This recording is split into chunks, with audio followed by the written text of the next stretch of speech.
What up, everyone? Back for another video. So sorry I missed my video last week. Pup had some problems. We had to take him to the emergency room a couple times, so last week was a pretty stressful week, so I thought it was a good reason to skip a video because we were all pretty stressed out. It's doing a little bit better now, but we're not totally sure about that, so that's why we didn't get a video last week. But this week we have a video, and it's a movie review of The People Who Live Really Long. Or as Marvel calls it, Eternals. So, overall, here's what's going to happen. I'm going to give you my quick 2 cents, point out some things that stood out to me, and then you're going to give your 2 cents in the comments, and then we'll continue the discussion there. Remember, with these movie reviews, it's more of a discussion than it is a review. I'm always going to give my opinion, but I'm very interested in yours too. And special thanks to all the people that comment regularly and keep the discussion going. It's really great. So if you ever have questions, post them here. If you ever have things you want to comment about, good or bad, like post them here. Or if you just want to do some speculation, that's cool too. Post them here. So overall, initial thoughts of the movie, I liked it. I thought they did a very good job. Wasn't mind-blowing by any sense of the means, but still very good. And I say that a lot, that it's not mind-blowing, and there's a reason for that. And that's because there's a lot of movies that are coming out in the near future that are fucking mind-blowing, that are just crazy, going to be so hyped. So I always say that before a lot of the movies, because it really wasn't. I feel about this one very similarly as I did about Shang-Chi, in the sense that it's very well done. It's well written, cinematography's really good, CGI was decent enough to where it didn't bother me, acting was good, casting was good, all around just like a well-rounded, good movie. But again, nothing amazing. But these initial first movies almost never are. With each superhero that we've gotten over the past decade, the first movie's always good, but it's never amazing. It doesn't get amazing until like the second or third one, when there's enough character development to really get invested in the character. Get out of here, stop. Sit down. So that's to be expected from an initial movie.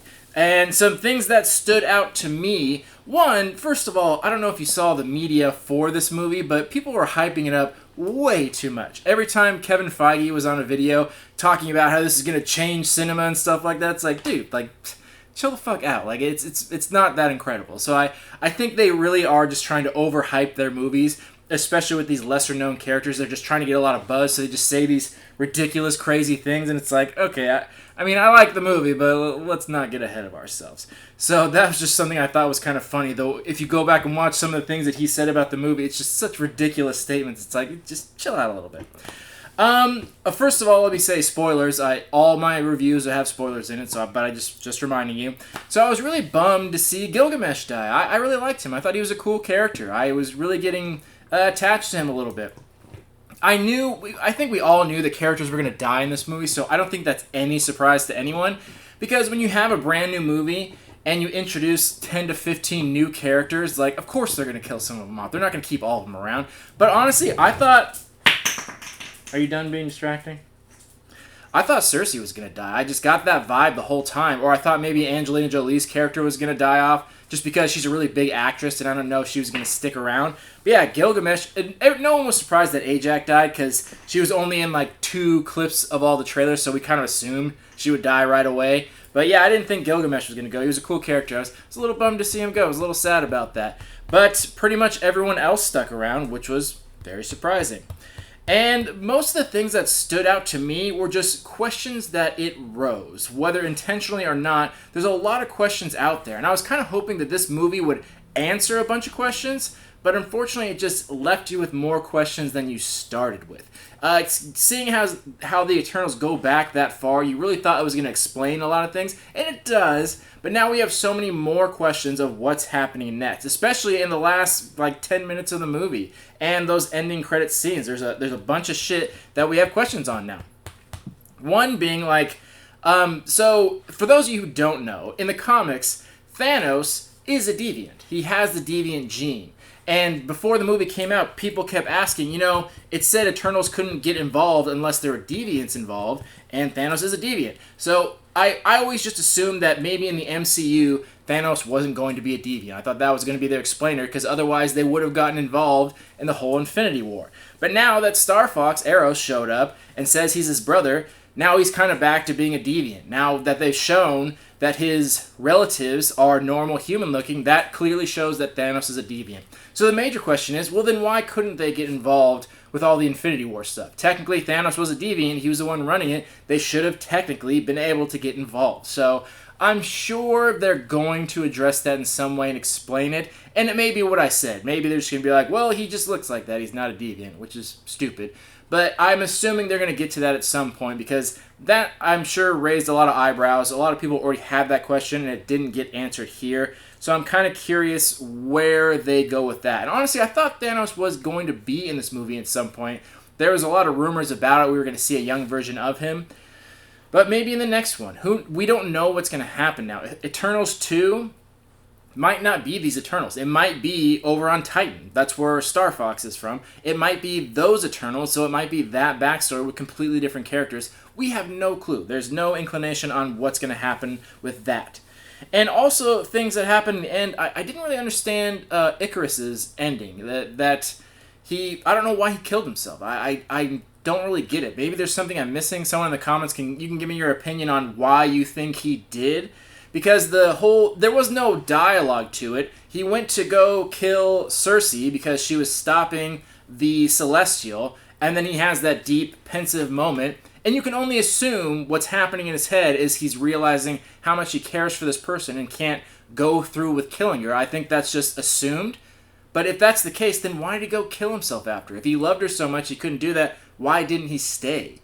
And I guess another assumption is he couldn't live with the guilt of maybe killing a Celestial, but I don't know. It just seemed very odd and random and out of left field that he just randomly just left right there, didn't say bye, and just flew into the sun. It's like, okay, I kind of get that, but I don't know. It just seemed kind of weird and very sudden. So that was one of the deaths in the film where I'm just like, oh, okay, sure. And the same with one of the main villains, Crow, that deviant that absorbed all their powers. He's actually a big villain. So when we saw him in the trailers, it was assumed that he was going to be a big villain in the MCU, and he was in it for like 2 seconds, and he got killed right away. Again, I'm just like, oh, you're gone now. Oh, okay, that's cool. Let's move along. There were so many different storylines going. I guess they just didn't have time for them all, but really surprised that he was just so short-lived. He just started to gain form, then just kind of died off. Maybe they're going to bring him back in some way because he's supposed to be like the leader of the Deviants. He has a pretty big role in the comics as far as the Eternals. So, I don't know. Maybe they'll find a way to bring him back. I thought that was very odd, too. Another thing I thought was very interesting was that there was no clear villain. We knew that going into it, that the villains aren't going to be who you assume they are. But even after seeing the movie, I still don't really know. There was no clear villains. There were so many twists and turns and backstabbings and mind changings halfway through. There were so many left turns in there, it was hard to keep track of. But at the end of it, you got to ask, like, who was the villain here? There really wasn't any. You would assume from the previews the Deviants are the villains, but then you learn they really weren't. They were created by the Celestials to do the Eternals' job before they were created. And then they created the Eternals to get rid of the Deviants. And it's like, and the Deviants are pissed off because it's like, we were just doing our jobs, and now we're getting left behind. And I don't blame them. So you can't really blame them for being mad, and Crow for being mad about that. They were just trying to defend their own kind, just like the Eternals are. In the same sense that they were brought there to do something evil that they weren't aware of. And then now you think it's like, oh, maybe it's the Celestials that are the evil ones. And then you see that that's not true either. At the end of it, the Ursham turned out just to be like a pretty chill guy. So it's very unclear exactly who the villains were supposed to be, and I think that's intentional. I think they tried to make it that there really is no villain here. Everyone was just fighting for their own cause, and you can see why each side is doing that, and you can't really call them a villain for doing so because they're really just fighting for what they believe in. So that was very interesting, and that's something we have not seen before. Not just in a Marvel movie, but a superhero movie in general, where there just is no clear villain. It just kind of depends on how you look at it, your interpretation of it. So I thought that was very interesting and very difficult to pull off, but they kind of did that. So that's very impressive. I'm very impressed that they were able to do so.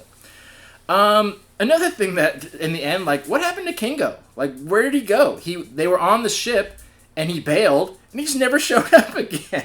There was that final battle where all the Eternals were connected, and I'm guessing he was connected to wherever he was, but he just didn't come back. And oh shit.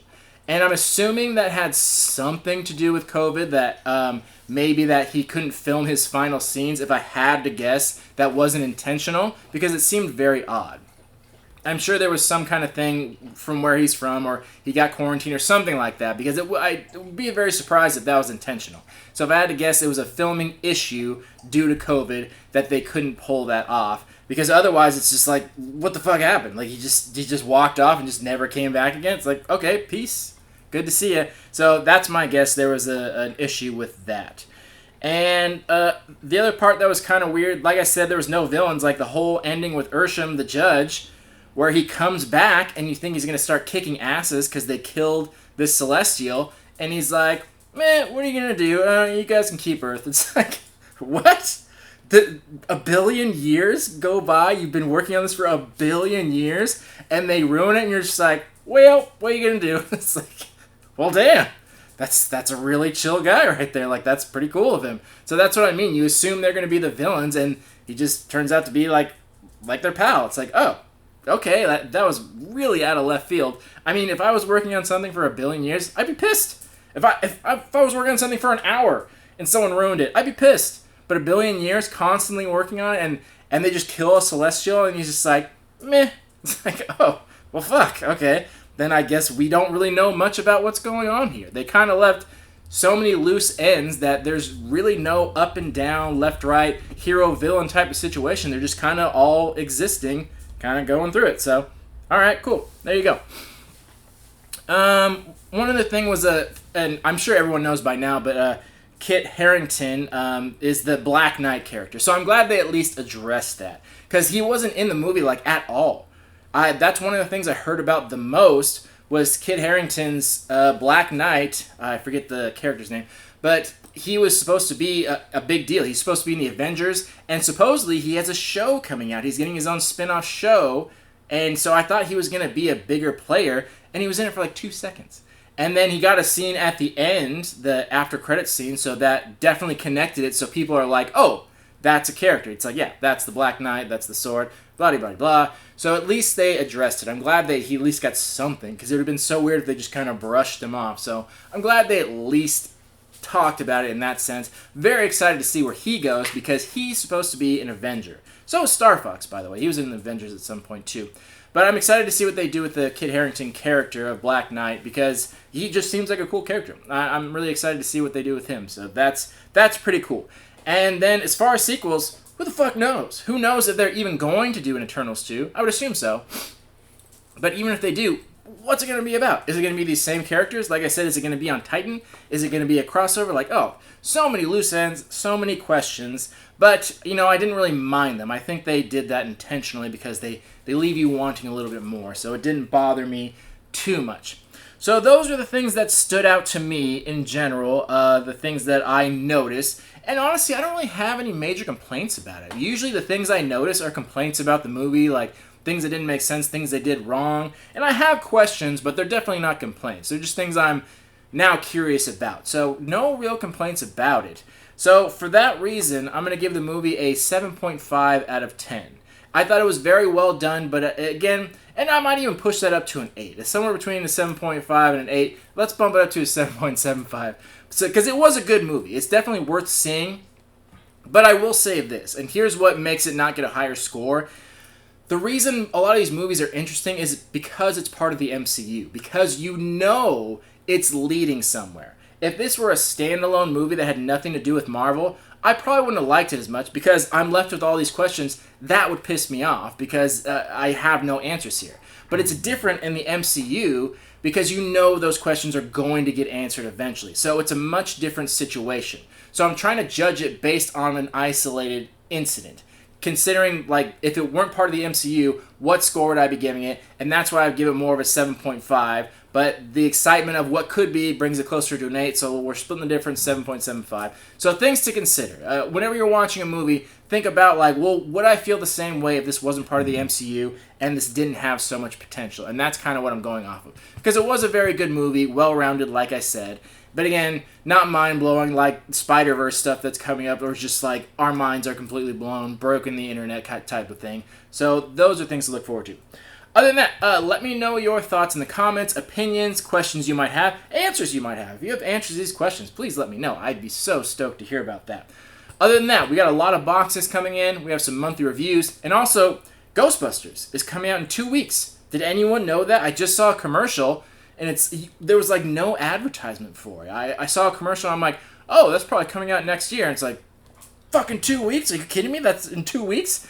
I don't know if I'm excited for it. It looks kind of crappy, but still, it seems very odd to just kind of gently kind of put it out there. I feel like there should be more hype to it, or maybe I'm just missing it. So do a review of that, and we'll see where they go with it. Other than that, box reviews to come, and we got the holidays coming up, so that'll be some cool stuff.